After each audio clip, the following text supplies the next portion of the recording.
ಈಗಾಗಲೇ ನಟ ದರ್ಶನ್ ರೇಣುಕಾ ಸ್ವಾಮಿ ಅನ್ನೋ ವ್ಯಕ್ತಿಯನ್ನ ಕೊಲೆ ಮಾಡಿರುವ ಆರೋಪವನ್ನ ಹೊತ್ತು ಅನ್ನಪೂರ್ಣೇಶ್ವರಿ ಪೊಲೀಸ್ ಠಾಣೆಯಲ್ಲಿ ಪೊಲೀಸರ ಕಸ್ಟಡಿಯಲ್ಲಿದ್ದಾರೆ.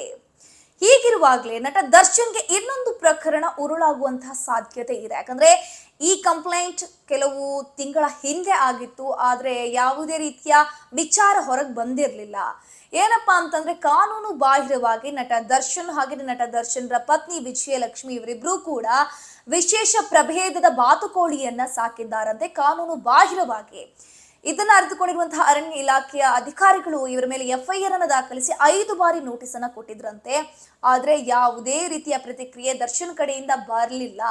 ಹೀಗಾಗಿ ಇದೀಗ ಎಚ್ಚೆತ್ತುಕೊಂಡಿರುವಂತಹ ಅರಣ್ಯ ಇಲಾಖೆಯ ಅಧಿಕಾರಿಗಳು ದರ್ಶನ್ ಅವರಿಗೆ ಚಾರ್ಜ್ ಶೀಟ್ ಸಲ್ಲಿಸುವಂತಹ ಸಾಧ್ಯತೆ ಇದೆ. ನಟ ದರ್ಶನ್ ಪತ್ನಿ ವಿಜಯಲಕ್ಷ್ಮಿ ಹಾಗೆಯೇ ನಾಗರಾಜ್ ಅನ್ನೋ ವ್ಯಕ್ತಿಯನ್ನ ಸೇರಿಸಿ ಒಟ್ಟು 3 ವಿರುದ್ಧ ಇದೀಗ ಚಾರ್ಜ್ ಶೀಟ್ ಸಲ್ಲಿಸಲು ಅರಣ್ಯ ಇಲಾಖೆಯ ಅಧಿಕಾರಿಗಳು ಮುಂದಾಗಿದ್ದಾರೆ.